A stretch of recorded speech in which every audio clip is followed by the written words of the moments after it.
Good afternoon. My name is Pamela Jefferson Maimer. I'm the Senior Program Officer for the Fulbright-Hays Doctoral Dissertation Research Abroad program.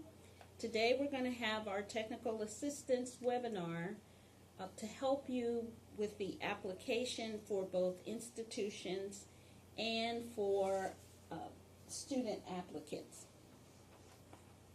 Just some housekeeping matters. Please make sure your phone is on mute. I have the line muted, but just in case, please make sure your phone is on mute and not hold. Sometimes if something occurs, we may get music playing and we won't be able to hear the presentation. So please, everyone, right now, put your phones on mute. And we'll get started.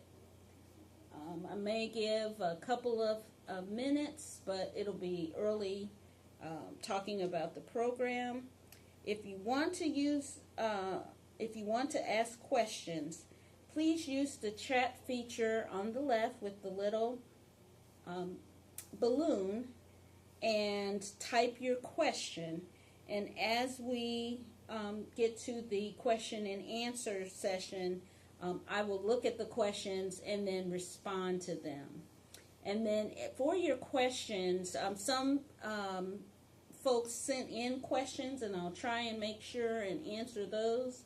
And then as well, if there are questions you have about the presentation, please go ahead and use the chat feature. If there is a particular issue, a personal issue, you may want to personally email us at DDRA@ed.gov. Okay, so it's after 2 o'clock, and so why don't we go ahead and start the presentation now. So today we're going to have an overview of the DDRA program. We're going to provide you with a description of the pre-award process. Also discuss the application review process, how we assess your applications. We'll give you some tips on both submitting your application and some tips around writing your application. And then we'll open it up to a question and answer session.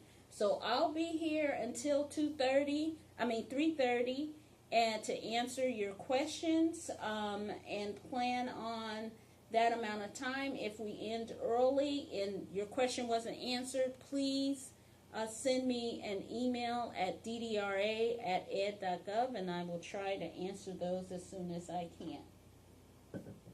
Okay, so let's begin, and we'll talk first about the history of the Fulbright-Hays program. We'll discuss a little bit about what we do here in our international and foreign language education programs, and then I'll just highlight some notable DDRA fellows. The Fulbright-Hays Act of 1961 is officially known as the Mutual Education and Cultural Exchange Act of 1961. The program was headed by Senator J. William Fulbright and was enacted by the 87th U.S. Congress on September 21st, 1961. And the program began the same month as the Peace Corps Act, for those of you who may be former Peace Corps volunteers. The international education programs were originally created under the National Defense Education Act and then incorporated into the Higher Education Act, and this expanded the programs beyond the training of specialists and emphasized the importance of international studies as a matter of general education importance. Now, the Fulbright-Hays Act was created as an overseas component to the otherwise domestically based international education programs under the Title VI programs. To date, we've had over 5,600 fellows funded with Fulbright-Hays DDRA grants. Now, to help accomplish the objective of having an international education program for U.S. citizens to travel abroad, the Doctoral Dissertation Research Abroad program provides opportunities for scholars to conduct research overseas for 6 to 12 months in the field of modern foreign languages and area studies. And just to look at some notable DDRA fellows, one fellow is Dr. Leela Hazza. She was a 2008 fellow. She is now the executive director of a program called Lion Guardians that helps with lion conservation using Maasai warriors. And she was recognized for her work as a 2014 CNN Hero. So that's really exciting. We have Dr. Jason Henkel, who is now at the University of London as a fellow in the Royal Society of Arts. Dr. April Strickland, she was a 2008 fellow, and she is an anthropologist who worked on Oprah Winfrey's Belief series, and she is now an assistant professor at Bowdoin College. And Dr. Richard Bouillet, a 1964 DDRA fellow, who is now a professor emeritus, but was a speaker at the UN on international issues. So we've had a lot of notable fellows in the program, and we hope that to announce your name at some point as one of our notable fellows for the DDRA program.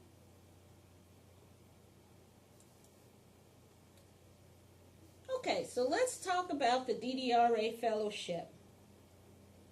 The DDRA Fellowship is designed to contribute to the development and improvement of the study of modern foreign languages and area studies in the United States by providing opportunities for scholars to conduct research abroad. Eligible applicants are institutions of higher education, and who is eligible for a fellowship are U.S. citizens or nationals and permanent residents. Non-U.S. residents are not eligible for DDRA fellowships.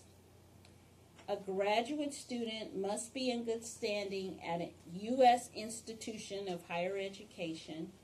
The grant is an 18-month grant, but your research period as a fellow is a minimum of 6 months and a maximum of 12 months, and the months must be consecutive. So when we think about the purposes of the program, area studies for the DDRA Fellowship is defined as an interdisciplinary program of the comprehensive study of the aspects of a society or societies, including the study of their geography, history, culture, economy, politics, education, international relations, and language, to name a few.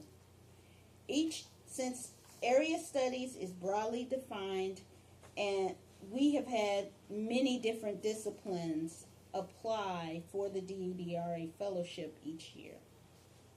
DDRA is an annual competition,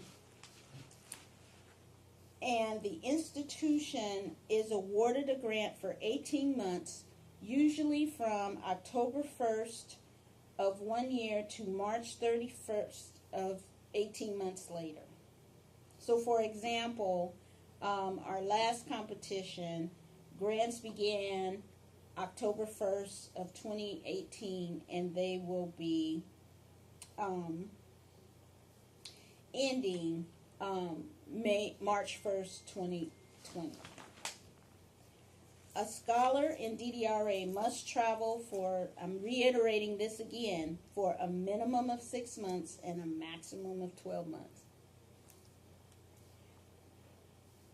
So this program is intended to provide assistance to students who are well on their way to becoming the next batch of area specialists.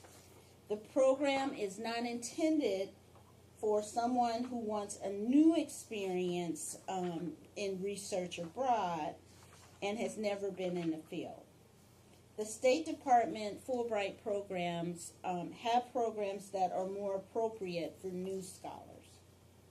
Applications for the DDRA program must be submitted electronically via the U.S. Department of Education's G5 application system. Okay, next slide.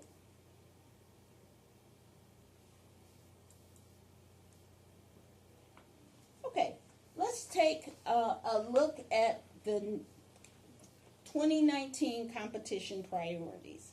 And you'll notice that they are similar to years past, except for one change in the program. We no longer have a invitational priority. So our absolute priority is on the geographic area, and the competitive preference priority is on the less commonly taught languages and a thematic focus on academic fields. And I'll go more into detail on what those are later on in the presentation.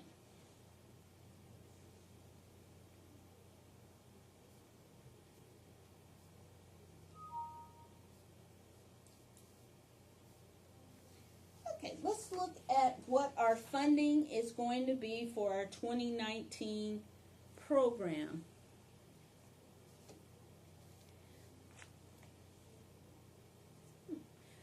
Let me see. I have some individuals who are saying that they cannot see the presentation. I'm not sure why they wouldn't be able to see it. And that some people are not able to hear the presentation. I'm looking at some of our features to see what is happening for the audio-visual information. So if you'll bear with me just a second.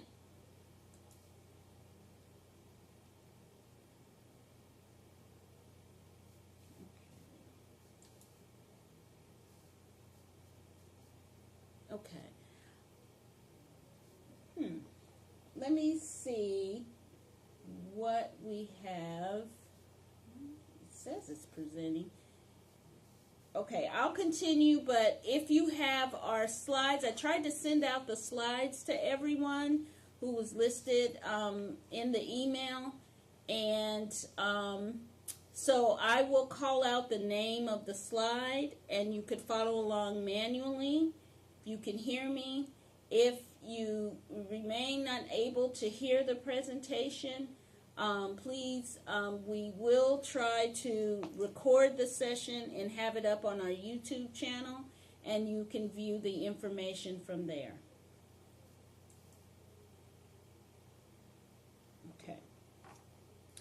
Okay, so currently I am on slide number 8.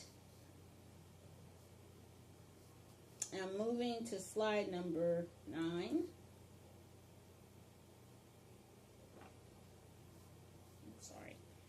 I'm sorry, let me go back to our awards and funding, which is slide number 7. If you have the manual version of the slides, I'm on slide 7.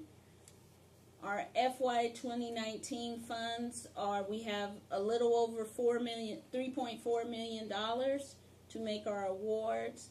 The range of awards will be between $15,000 and $60,000, depending on the location and the number of dependents. The average size of the awards is around $36,000, and we're estimating to make 90 awards. Okay, I'm going to slide 8.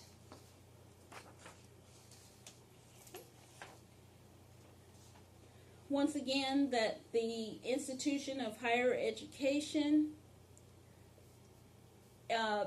is the eligible applicant.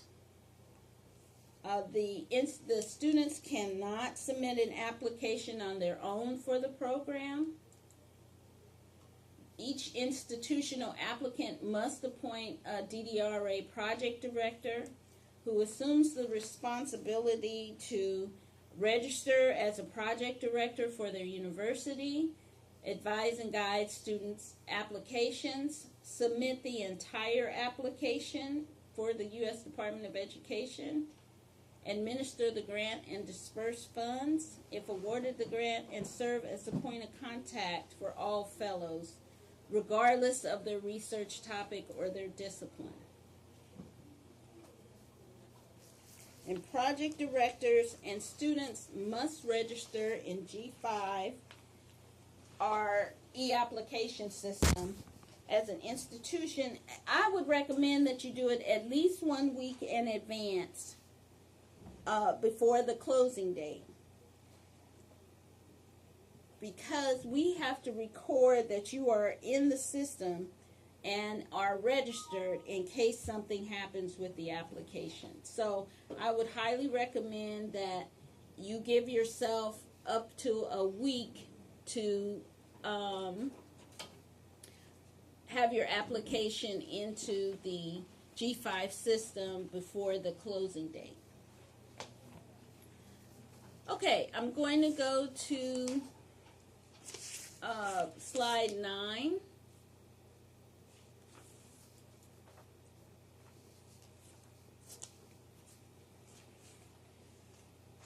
Okay, so let's look at eligibility for a DDRA Fellowship. And here are the eligibility criteria. A student is eligible to receive a DDRA Fellowship if the student, 1, is a citizen or national of the United States and is a permanent resident of the United States. 2, is a graduate student in good standing at an eligible institution of higher education, and once the fellowship period begins, is admitted to candidacy in a doctoral degree program in modern foreign languages and area studies at that institution, plans a teaching career in the United States upon graduation, or who plans to apply their language or area study skills in world areas vital to U.S. national security and knowledge of these countries in the fields of government, international development, and various professions, and possesses adequate skills in the foreign language necessary to carry out a dissertation research project. So once again, non-U.S. citizens are not eligible to apply for funding in the DDRA program. And one question we'll get, I'm going to slide 10, is the can I have a DDRA Fellowship and a Fulbright a Fulbright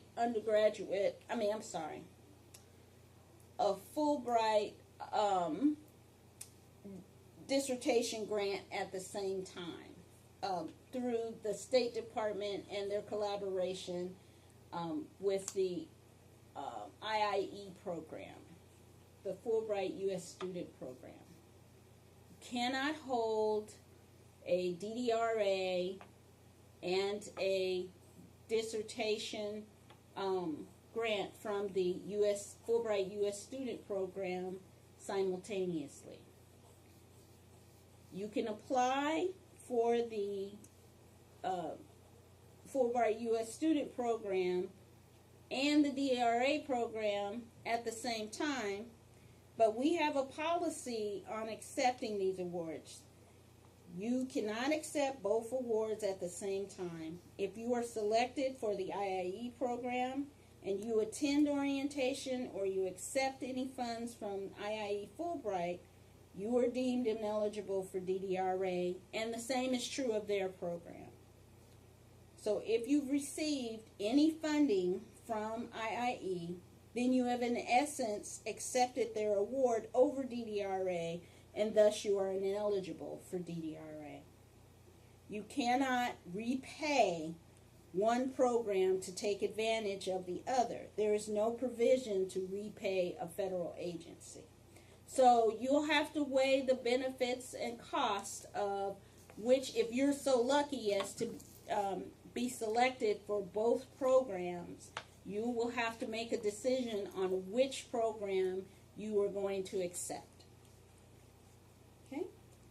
And once we have our slate of awards, we will contact IIE and match our lists together and see who has accepted an award for IIE, and they will do the same for us. And if you have accepted the award for IIE and received funding, you will then be declared ineligible for DDRA. Okay, we're going to move on to slide 11. So project directors, when you are reviewing applications for clarity and completeness, please look at the following items to ensure that they are included in your student's application. All students must have the Fulbright DDRA application form. They must have a curriculum vitae. They must have the project description, the application narrative that complies with the guidelines set forth in the notice inviting application. They must have an application bibliography.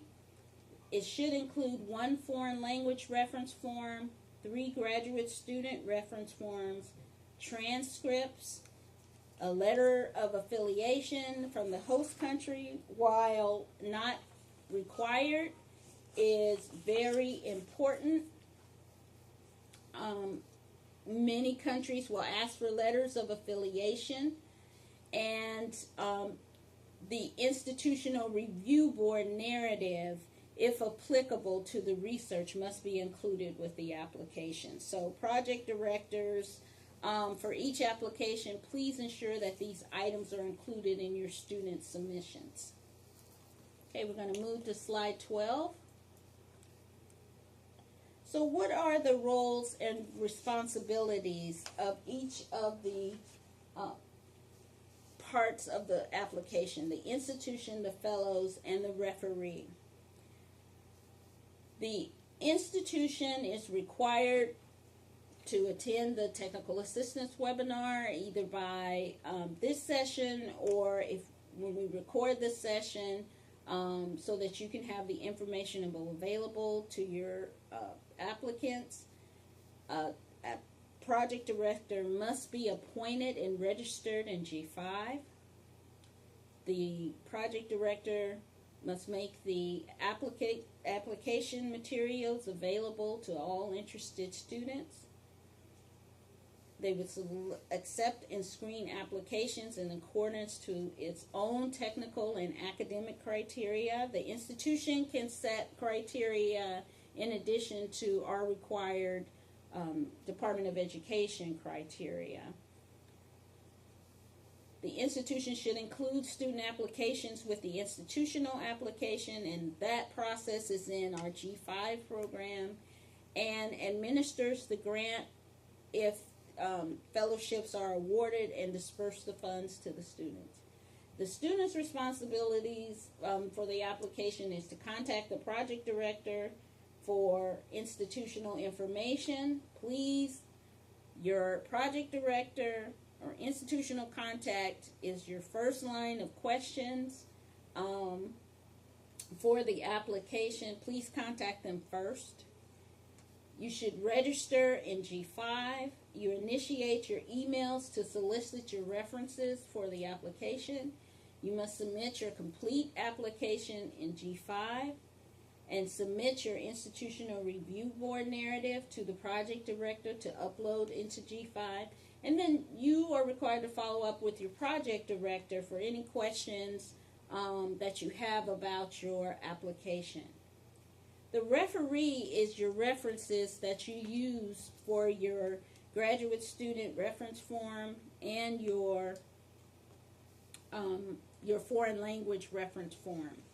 And the referee is responsible to receive your forms from the fellow, complete and submit the reference form, and send. We recommend that the referee send a copy to the project director of their reference form in case there are any issues about submission with the application. The referee has to have their information included in order to receive points for certain criterion in the application. Okay, we're going to go to the next slide, slide 13.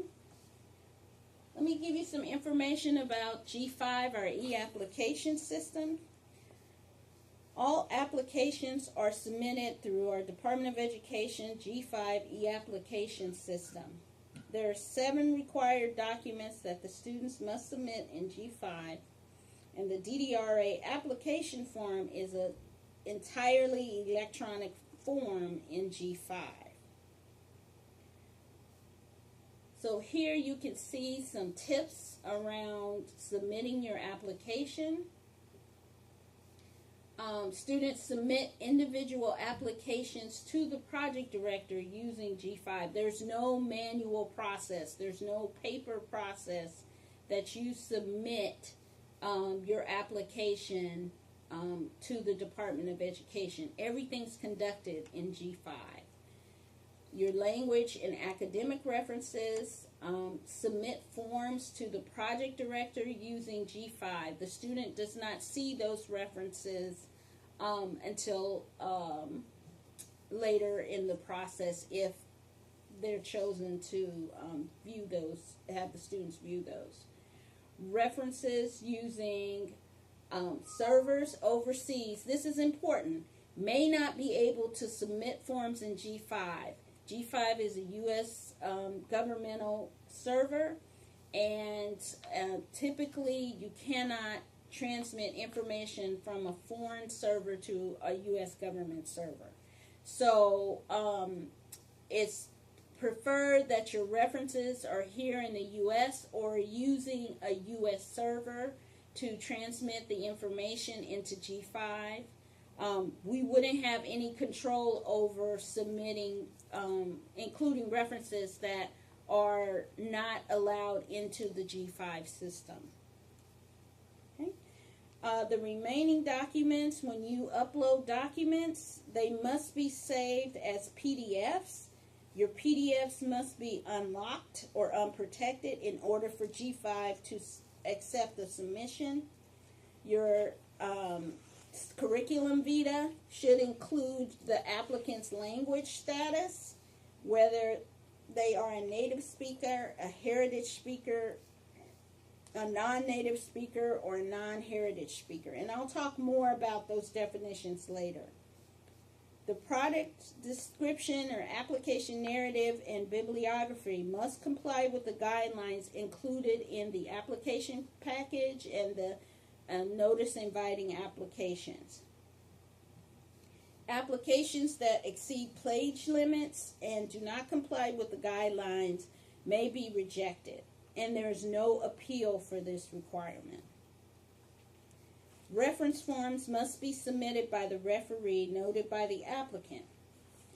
Please instruct your referees not to use special or non-English characters in any form in the document, because G5 sometimes has a hard time translating those documents. So especially foreign characters, words spelled with non-English alphabets, those can cause difficulties in your application. So please avoid using those. And let your referees know not to use those in the documents. Now, a new item that we have here for G5 is that in your transcripts, please remove all personally identifiable information, PII, including your social security number, your birth date, your home address, any kind of identifiable information. Just redact that information. You can use a Sharpie. You can use some feature on your computer to make sure that information is blacked out. We don't need that information, and the information could be compromised. So please redact any personally identifiable information from your transcripts or anywhere else in the document. Letters of affiliation and other host country supporting materials may be included in the application. These are not required documents, but can demonstrate the applicant's expertise and training in the proposed research language and area of study. And many times our international partners at the embassies and the Fulbright commissions will ask for those letters of affiliation in order to approve the application. So please, if you do have those letters of affiliation, those are very helpful to your application. The IRB narrative is required if the proposed research involves human subjects. The applicant must include a narrative to the project director to include on the Ed Supplemental Information Form SF 424. So that's an important document that you must include if your research is, if it's not exempt. Okay, I'm going to go to slide 14.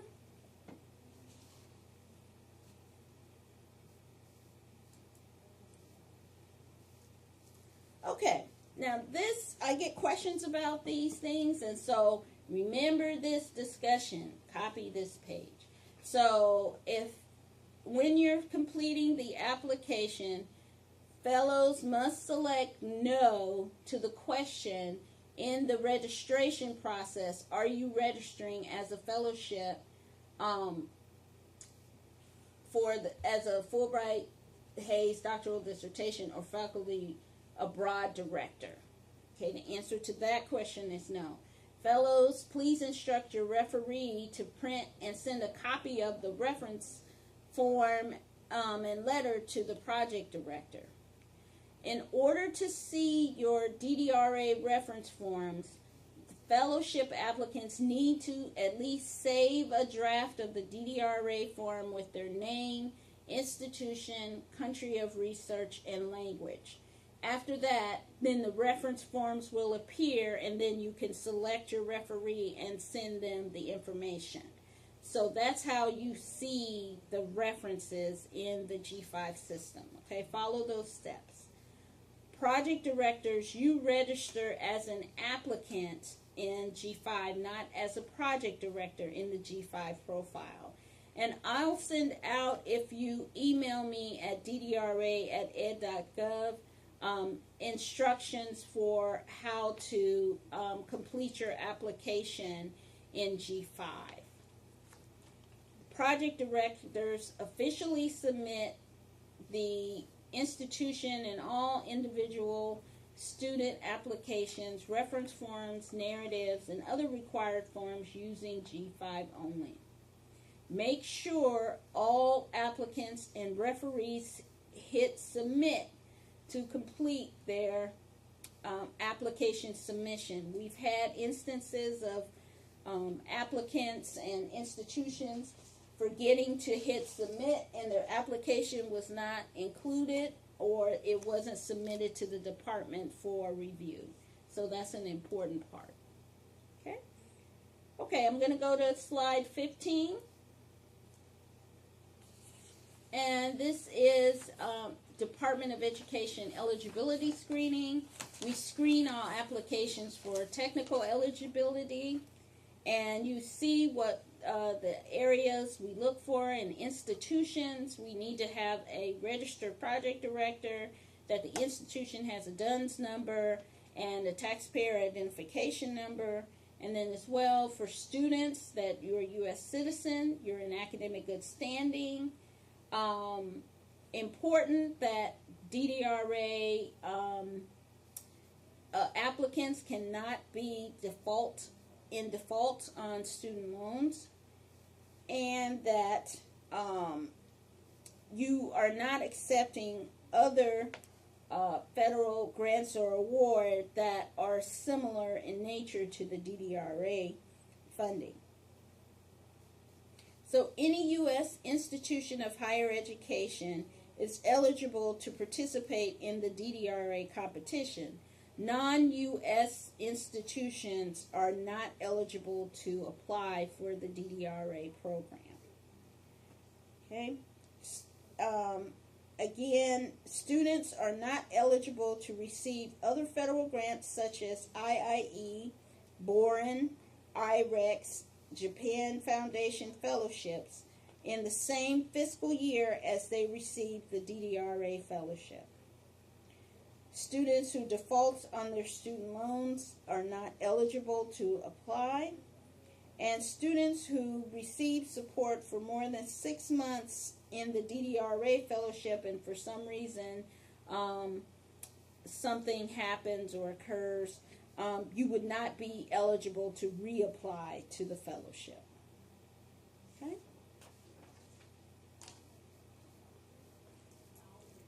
Let's move on to slide 16. Now, this is a section, I'm going to spend a little more time on this section about the financial provisions than I have in the past because I have seen over time that requested items in the budget we're seeing a lot more unallowable costs requested in the budget, so I want to alert you to the things that are included in your budget, but especially the things that you should not include in your budget. DDRA funds may include health and accident insurance for the student fellow, books, technology, travel, technology that's directly related to your proposed research, small things, affiliation fees that are not exorbitant, and funding for dependents. And I'm often asked, what is a dependent? A dependent is a spouse, legally married couple, legally recognized by the state. Children are under the age of 21. All children must have a birth certificate. So grant funds do not cover dependent allowances for fiancés, common law, spouses, or domestic partnerships. You must have a marriage certificate and a birth certificate to be, by the time of application, to be eligible for a dependent allowance.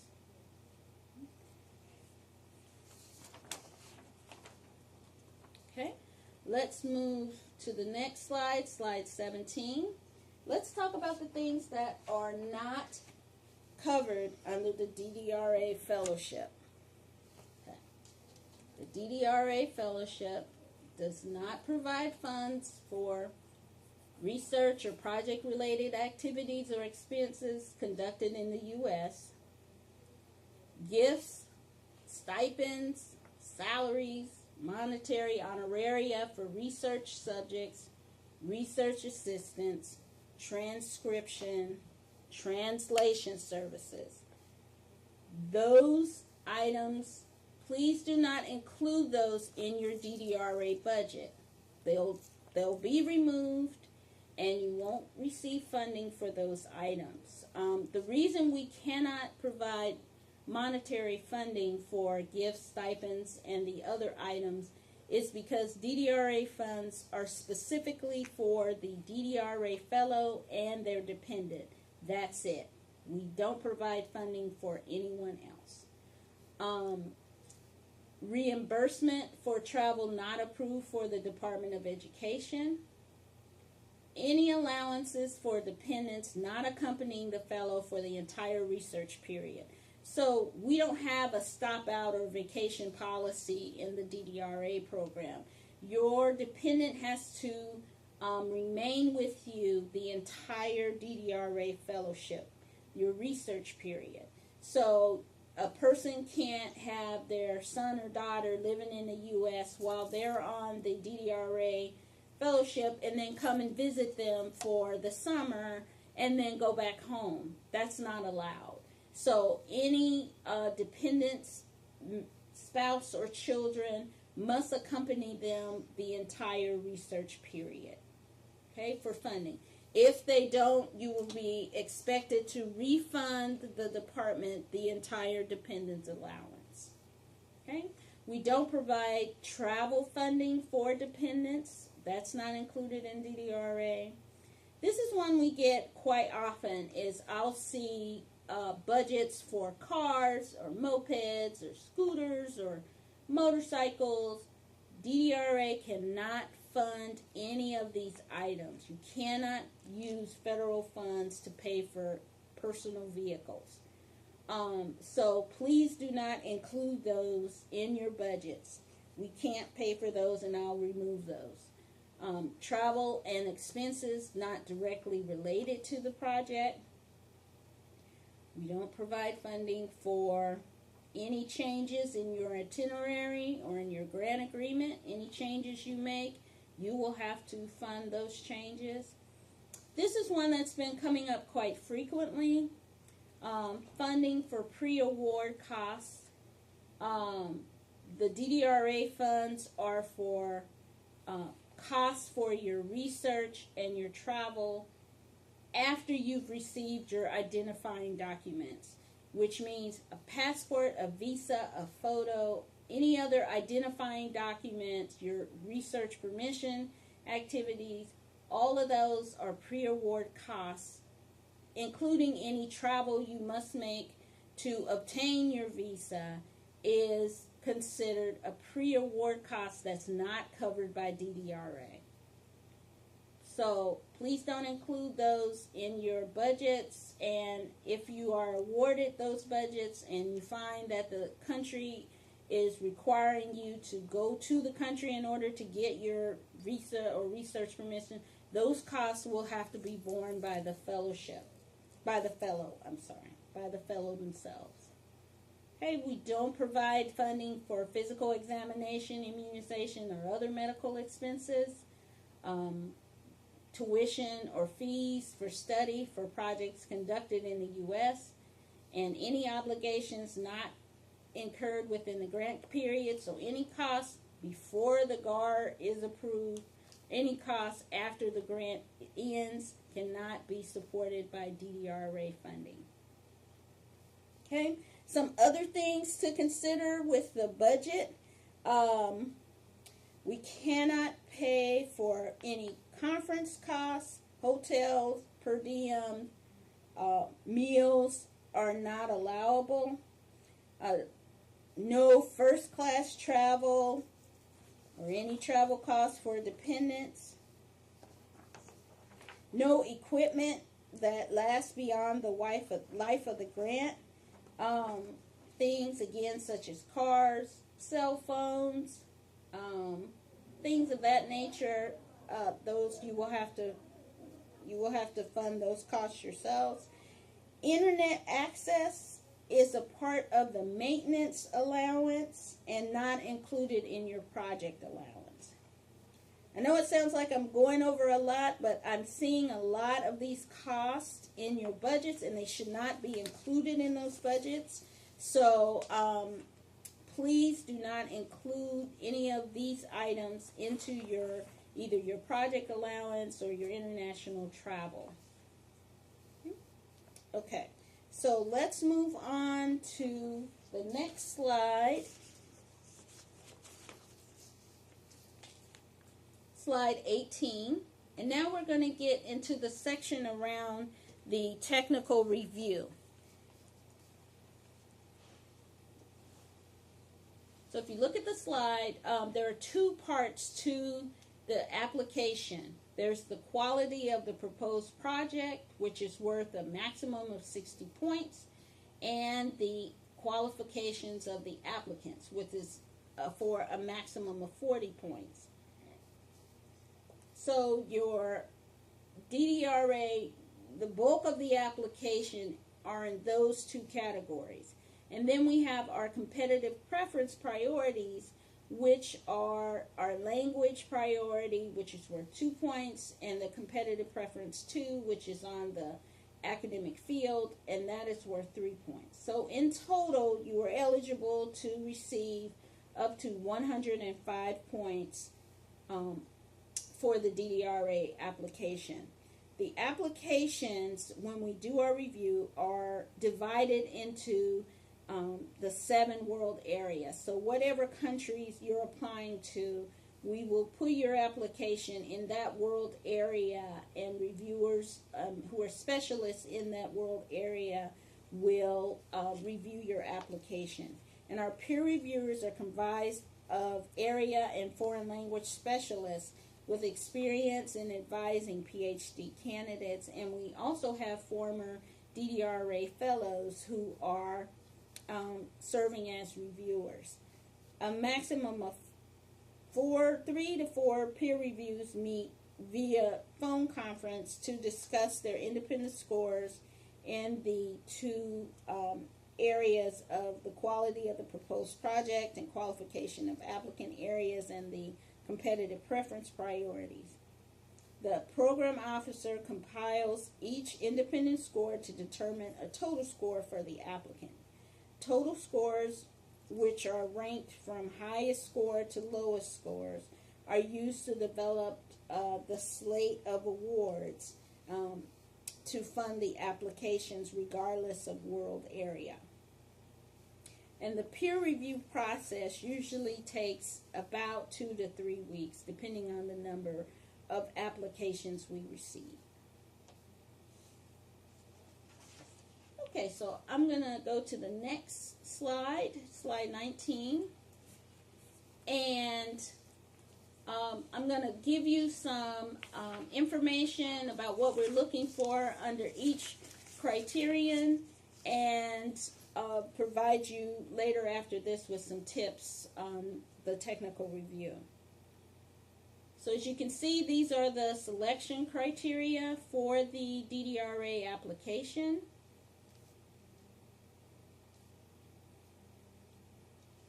Okay, so as you can see, there are 2 very important questions: your hypothesis statement and research questions in the quality of the proposed project, and in the qualifications of the applicant's language proficiency. And those 2 comprise 30% of the application. So you want to pay particular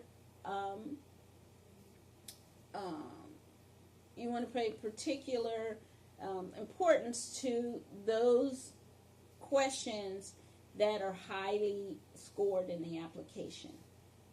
Okay. I'm on slide 20. So let's talk about the questions around the quality of the proposed project. Under the hypothesis statement and research question, it's worth 15 points. And here we're looking for a proposal that is well organized and excellently conceived, and the research questions are clear. We're also looking for the justifications of research methods to be strong. In the theoretical issues, originality in literature, which is worth 10 points, looking for applicants to demonstrate the knowledge of the relevant literature in the field, that the applicant has analyzed and articulated the potential impact of the research, and the applicant demonstrates an original thought or view, or that there demonstrates originality for the project. Under preliminary research, here we're looking for that they have had experience in the field before, and that the applicant has indicated they have completed substantial preliminary research on the topic and demonstrates a clear plan for how they will conduct the research. Under justification for overseas research, it's 10 points. The applicant should provide clear justification for conducting the research overseas, and that the applicant demonstrates appropriate connections to the host country. The dissemination plan is designed to understand how the applicant has a plan for sharing preliminary and final findings of the research with stakeholders, the academic community, what you're going to do to let people know about your project. Okay, so think of it like that, including the host country. Under guidance and supervision from the advisor committee, The applicant should have a clear plan for how the advisor and the committee will guide and supervise the work of the applicant while they are abroad. And there should be evidence that the advisor is engaged and invested in the applicant. Let's go to the next slide, slide 21. Okay, here is the criteria for the qualifications of the applicant. So here's where you're talking about yourself. In the first section, you were talking about your research and what you were going to do and how you were going to do it and how your committee supported you. In this section, we want to know your high quality and your academic record, the strength of you have in your area studies, how strong your language proficiency is, and your ability to conduct research overseas. So for the applicant's academic record, the reviewers will look at evidence of a strong academic record, a strong GPA, whether you have publications, you've been a recipient of previous fellowships. Under the strength in area studies, we're looking to see if the applicant's academic record demonstrate a strength in area studies. Remember we talked about those courses of the area studies. We're going to look to see how strong you are in area studies. In language proficiency, and this is a big question that we get a lot of the time, is about language proficiency in the applications, because remember, DDRA was originally conceived to assist U.S. citizens in improving their proficiency in other languages. As a result of that, we need to understand that you have a strong language proficiency in order to be able to conduct not just language on a tourist level, but language in terms of conducting research. And so it's important for you to be able to demonstrate here that you have a strong sense of language. So it's worth 15 points. In the application on page 45, instruction materials on page 45 or 46, we have a very detailed discussion of language proficiency when we talk about what is the difference between a native speaker, a heritage speaker, a non-native speaker, and and language proficiency.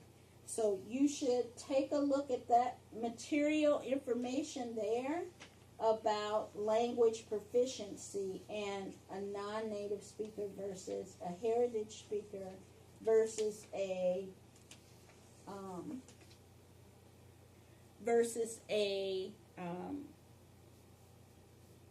native versus a heritage speaker. A native speaker is not eligible for points, as well as someone who's speaking English only, okay? And that's in our regulatory language.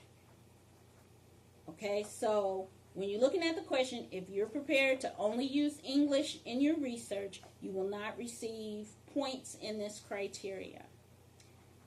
We have a discussion in our materials around a definition of a native speaker versus a heritage speaker.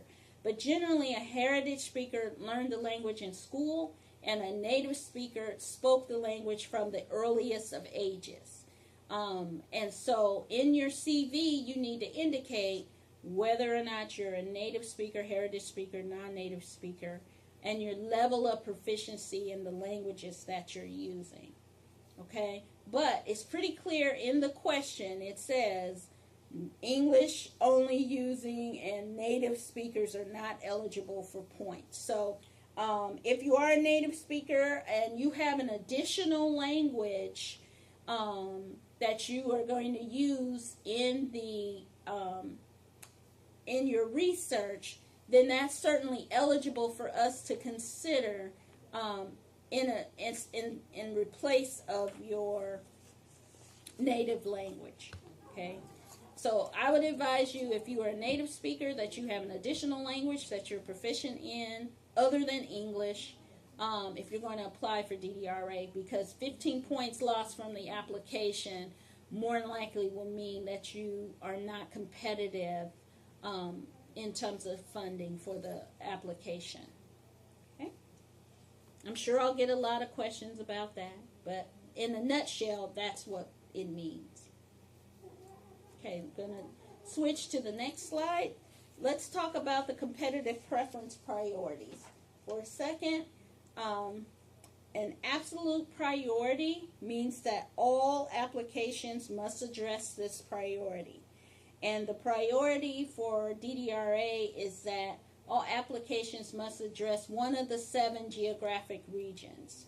And you can see the regions here, and this excludes any U.S. and its territories. Which includes, I got a question once, is Puerto Rico eligible? No, Puerto Rico is not eligible because that is a U.S. territory. Thus, it's not eligible for DDRA funding. So please look at our list, and I get questions around, well, can I go to a Western European area to conduct research? It is possible, but the topic must be on a non-Western European topic. So, for example, if you wanted to study the slave trade from Great Britain to Brazil, you couldn't just focus your topic on what's happening in Great Britain. You would have to have a link to the Brazilian slave trade to make your topic eligible. I see a question. I'm going to answer it now. It says, is Cuba eligible for DDRA funding? Cuba at this time is not eligible for funding. They have not opened up Cuba for DDRA scholarship. So at this time, Cuba is ineligible for DDRA funding. And I have a list of countries, I might as well talk about that now, that are that are not eligible for funding. So in terms of Africa, Angola, Burundi, Cabo Verde, Central Africa Republic, Chad, Comoros, Democratic Republic of the Congo, Djibouti, Equatorial Guinea, Eritrea, Gabon, Gambia, Guinea-Bissau, Liberia, Mali, Mauritania, Sao Tome, Seychelles, Somalia, and South Sudan are not eligible for DDRA funding. North Korea is not eligible for funding. Turkey, only Ankara and Istanbul are eligible for funding. Other countries include Algeria, Lebanon,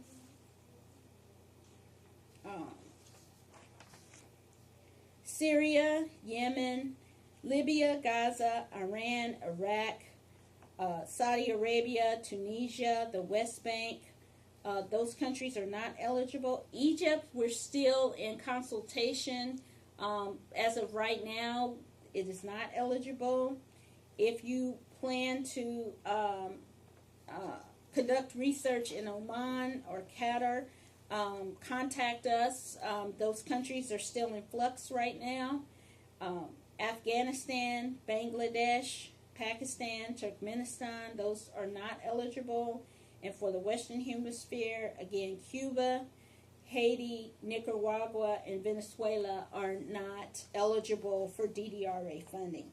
So the issue becomes, if you apply to those areas and they're not eligible, you will not receive funding for that. And the minimum amount of time that must be spent in DDRA is 6 months. So if you are only going for 8 months and 6 6 of those months are in Angola and it's not eligible, you will not be eligible for DDRA funding. Okay, and project directors were sent a list of countries that are ineligible, and so consult with them and they can help you to revise your application to include countries that are eligible for DDRA. Okay, so let's look at the competitive preference priorities. Number 1 is a research project that focuses on any modern foreign language except French, German, or Spanish. Okay, that doesn't mean in terms of French, German, and Spanish in question 3 of the qualifications of the applicant. If you're using one of these languages, you can still receive points there.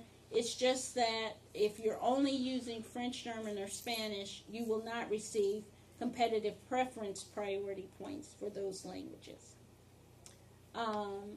Second is competitive preference priority 2 is a research project conducted in each of these fields. You may receive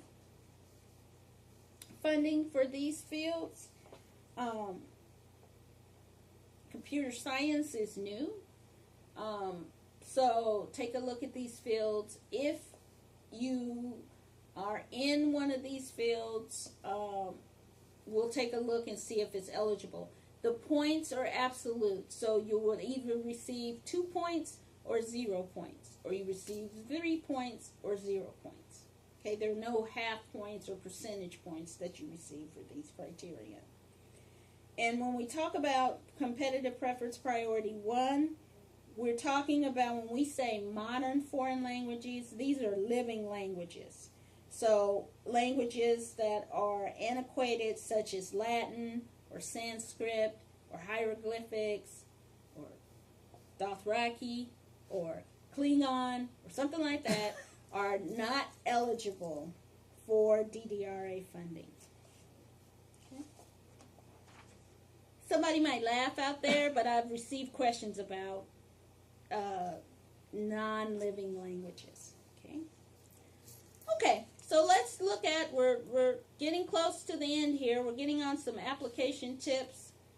So in writing your proposal, I'm going to let you know some tips. Address all the selection criteria in the order listed in the application packet. Don't make reviewers hunt and peck to try and find your response to the selection criteria. I would recommend doing an outline of the selection criteria in order and then organize your narrative around that. Provide a detailed research plan. You need to include sufficient details about your research goals so that the reviewers can understand what you're accomplishing. Make sure you provide a specific and detailed budget, including using the correct maintenance amounts. The maintenance amounts are included in the application instruction materials for each country and city. Use those amounts only. Don't create your own amounts, and don't create countries that are not listed in the maintenance allowance. One thing, it sounds simple, but we see all the time. Please avoid grammatical errors or problems with sentence structure. Also, you want to avoid specific professional jargon and acronyms. We'll have reviewers from a variety of different disciplines, and you need to make sure that it's clear so anybody who's a specialist in your area can understand what you're trying to do. And you want to be very persuasive in your descriptions of your research. Really think about how you are conducting your research and how you will be able to convince someone to approve your research and your plan that is clear and concise. You only have 10 pages to communicate the selection criteria. That's it. Okay? So make sure it's clear and concise. I'm going to move to the next slide, slide 26. Here are some additional tips on submitting your application. We covered a lot of these. Registered on g5.gov online early to avoid any systems issues. And back up and save your documents to avoid any kind of computer issues. It's always very sad when if something happens to the system or something happens to someone's application and they haven't backed up their documents, and so they have to start over again. So please back up and save your documents to avoid any computer issues. Remember not to use any special or non-English characters in the document. And to please remember to remove all PII from the document. Please, please, please. I think James Brown said, please, please, please, do not wait until the last minute to submit your application. The G5 system can be quirky. It's an excellent system, but there are a lot of components to the DDRA application, both for the institution and for the student. So you don't want to wait till 3 o'clock on the last day and try to submit your application. You might be able to be successful, but in case you're not, the system absolutely shuts down at 4:30 and 0 seconds. Anything after that is not eligible, and you will not be able to submit your application, and we will not be able to accept your application because it's not fair to all the other applicants who did submit their information on time. So please don't wait till the last minute. Submit your application information early. The closing date is March 25th at 4:30 p.m., 0 seconds, Washington, D.C. time. I'm going to go to the next slide. Here's some information about how to contact us. Use the DDRA at ed.gov to have any questions about the application. That allows the team to answer your question. And here, for G5 technical assistance, if you're asking the question, G5 is not letting me X, or something happened to my submission, or it's not attaching documents, those are all G5 technical questions. Contact the G5 help desk. They're wonderful. They're really nice people, and they'll walk you through and help you with any technical issues. For programmatic issues, applicants, you should first go to your project director, and your project directors, please contact me with questions. The application deadline again is March 25th, 2019 at 4:30 and 0 seconds, Washington, D.C. time. G5 has a training manual that you can use to look at how to fill out the application. So if you go to the G5 site, they have it available. Okay, so that is all of the prepared information that I have. And so we'll open it up now for questions. So I'm going to look at your chat room questions and try to answer those. Someone asked, is Latin America eligible? We term it as Western Hemisphere, but Latin American countries are eligible. Okay, let me go back up and see your questions. I hope everyone is able to hear me clearly. We're going to try to record a session and have information available. So let me go to your questions. Okay. Okay. What might be a... Okay. Let's see. Okay, so someone asked, let me go back to one of the earlier questions. that the applicant possesses adequate skills in the foreign language necessary to carry out the dissertation research project, and asked to please elaborate on this point. That means that we have a foreign language reference form that is designed to capture your foreign language proficiency. And so more than likely you will need to be at the highest levels of foreign language proficiency in terms of your reading, writing, speaking, and able to communicate ideas in a foreign language. So that's what we mean by possesses adequate skills in the foreign language. Because it's not just a low level of proficiency in this fellowship. You would have to communicate the foreign language in terms of research, and so that will need a much higher level of proficiency in order to effectively carry out your dissertation project. Okay, second question was, what might be a good example of letter of affiliation for a host country? The letter would talk about the student, the research, how welcome they are, how much the institution is supportive of the student's research. Okay? And working with your host country, they would be able to provide that information for you.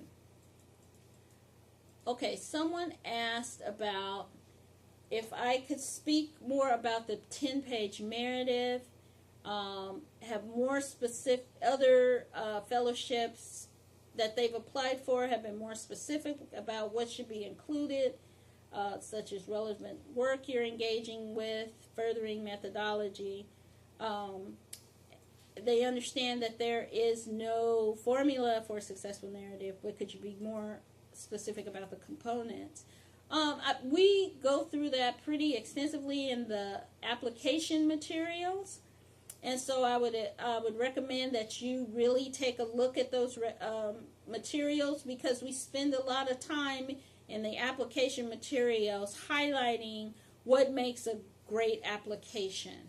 So follow those guidelines and work with your project director and your advisor on developing a application that will be competitive.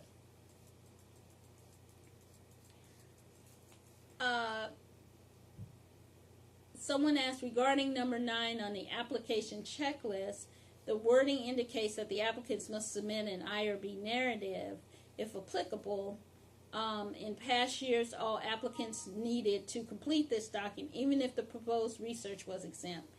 That rule hasn't been changed. Everybody completes it, but in the system, it will identify if it's exempt, it go yes or no. So follow it the same as you have any year. Okay. Should the bibliography be single space or double space? We recommend double space. Remember, there's guidelines in the notice inviting applications that you need to follow. Another question is, are unofficial transcripts accepted, or do they need to be official transcripts? Since they're uploaded into the system and not directly sent from the institution, you can submit unofficial transcripts. We prefer official transcripts, but remember with all transcripts to please redact any personally identifiable information, but we will accept unofficial transcripts.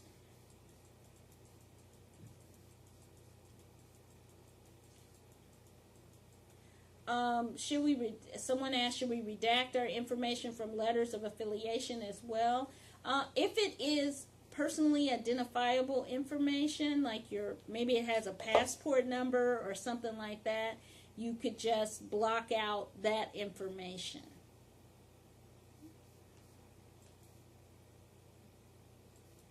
Let's see. If an applicant is using an ancient language such as Sanskrit, Latin, Ottoman Turkish in their research, am I understanding correctly that they can receive points in the qualification of the applicant section, but just not receive competitive preference priority points because it's not a modern language. The answer to this question is no, because they have to use a modern foreign language for both question number 3 in the qualifications of the applicant and in the competitive preference priority. So in any instance, it has to be a modern foreign language.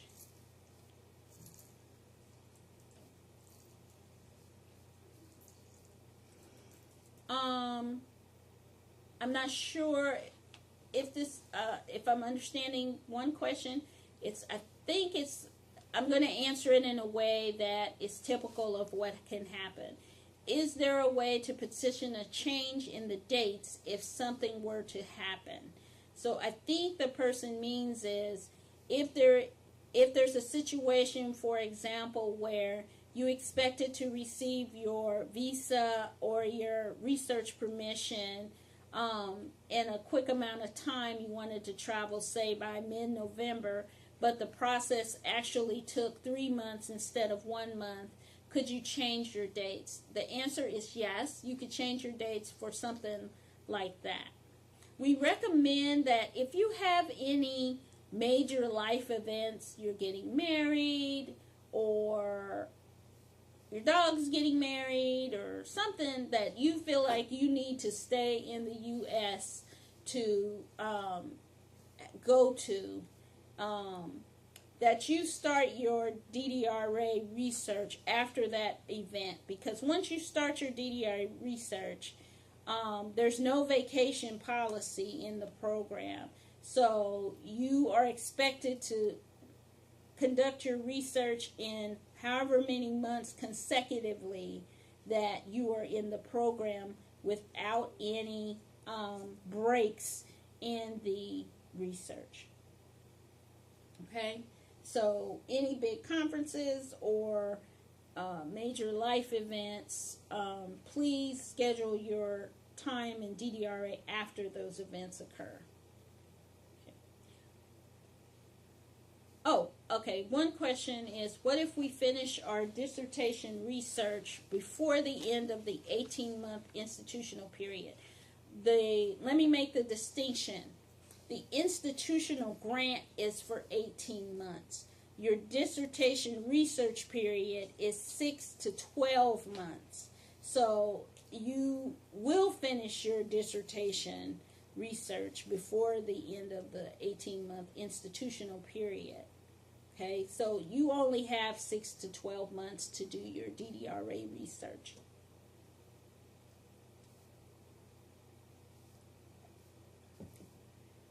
Okay, one question came in. I was born and raised in Argentina and I study Peru. Am I not eligible for any of these 15 language points? I would first have to understand if you are a U.S. citizen or naturalized citizen, or if you are here on a visa. If you are a non-U.S. citizen, you will not be eligible for the program. If you are a U.S. citizen and you are studying here at a U.S. institution, then you could be eligible for the program. If your language, if you are asking, because I am a native speaker and I'm using my native language in my research only, unfortunately, native speakers using their native language are not eligible for the 15 language points in the qualifications of the applicant. Okay, so I hope I made that distinction clear. Remember, native speakers using their native language are not eligible for the points in the application. Same as English-only speakers are not eligible for points in the application. If awarded the fellowship, how soon can the fellow begin conducting research? It depends. We're trying to start as early as we can, and if we are complete with making our awards before September 30th, more than likely we can begin the research then. Most times in past years we haven't been able to, because of the timing of the awards, been able to complete our awards before September 30th, which means that most likely students have started their research usually by November 1st. There are other processes in place, so I wouldn't plan on beginning your research prior to October 1st. And we got about 10 minutes left. I'll answer as many questions as I can by then. What is the process by which we get tested for language proficiency? You will work with someone at your institution or a language specialist to provide you with the foreign language reference. Your institution should have someone who's can evaluate your language proficiency using the forms provided. Can a faculty, and it's kind of related to that question, can a faculty reference letter writer provide a language reference as well? It depends if the faculty is also a specialist in that language reference. Not just, you wouldn't just ask your BFF if they can provide you with a reference for your language. No, it has to be someone who is who can assess your language proficiency in an academic way. So if that person is a proficient in the language, like a professor or a teacher of that language, or someone who has a specialty in that language, that could be possible, but contact me directly with the details on that. Okay, are children recognized as dependents even if there is no officially recognized marriage? Yes, it has to be your child or your guardian. You're a guardian of that child. We don't require a marriage certificate for children, if I'm saying that correctly. Okay. We do require a birth certificate, though. Okay. And how many children can be listed as dependents? It depends on the number of children that you have. We don't have a ceiling for the number of children that you have, that you can take on your DDRA research fellowship. Okay, I got about 7 more minutes. Let me see how many questions I can answer in that time. Let's see. Okay, I think some of these I answered earlier.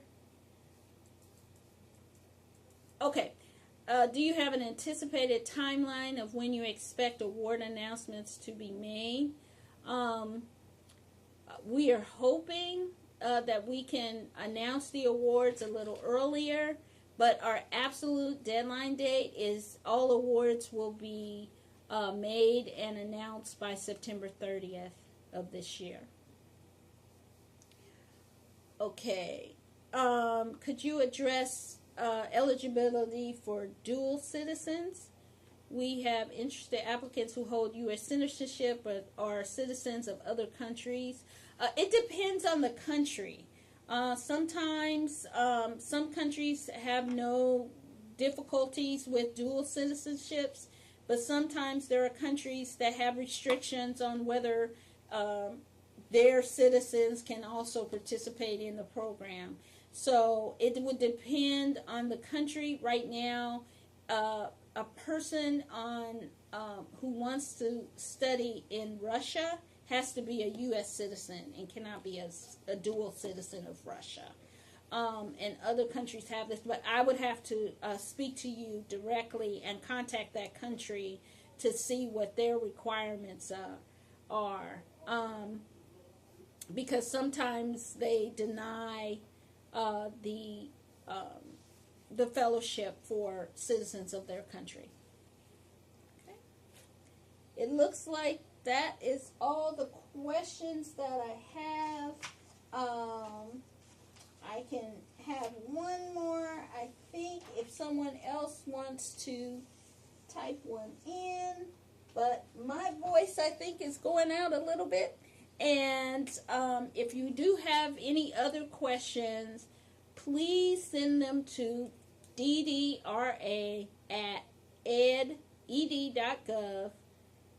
and we will answer your question as soon as we can.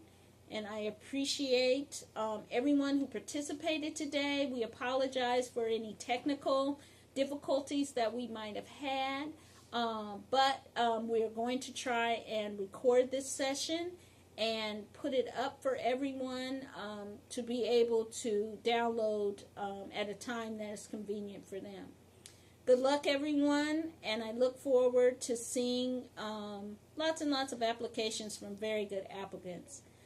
Congratulations, and have a good day. Thank you.